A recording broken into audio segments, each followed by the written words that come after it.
Vranje će u nedelju 12. novembra okupiti atletičare i rekreativce na 4. Vranjskom polumaratonu. Start je u 10 sati sa gradskog šetališta, već je obeležen ispred robne kuće u centru. Učesnike očekuje nekoliko trka, a organizatori su pripremili i nadmetanje za najmlađe. U okviru 4. Vranjskog polumaratona ove godine imamo 4 trke, a glavna trka jeste na 21 km, odnosno polumaraton. Zatim imamo trke na 10 km, na 5 km i imamo štafete 4 puta 5 km. Hoće li biti dečije trke? Hoće biti dečije trke. U pitanju je trka za osnovce od 1. do 8. razreda. Prvi i drugi razred trče na 200 metra, treći, četvrti na 400, peti i šesti na 600 i sedmi i osmi na 800 metara u glavnoj ulici Kralja Stefana Prvenčanog od 10 sati.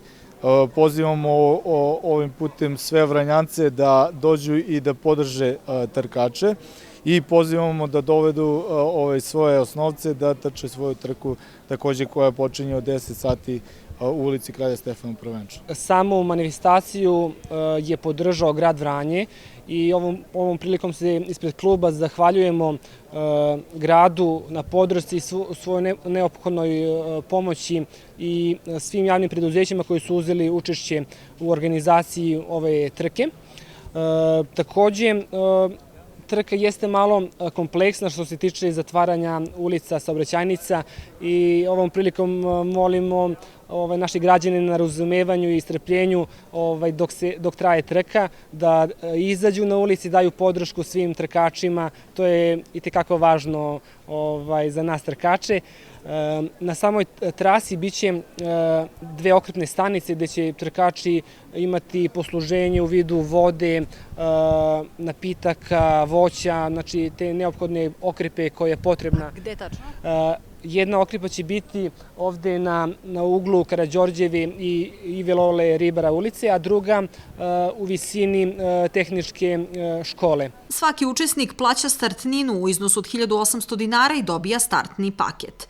A evo i koja je trasa polumaratona. Ruta je Ive Lole Ribara, onda se kreće Partizanskom, Sime Pogačarevića, Kolubarska, raskrsnica Trg Bratstva i jedinstva, Bulevar Patrijarha Pavla, Radnička do Autodame gde se vrši okret, vraćamo se bulevarom, opet Radničkom, bulevarom Nikole Tesle, Marka Kraljevića, Vojvode Mišića i Karađorđeva.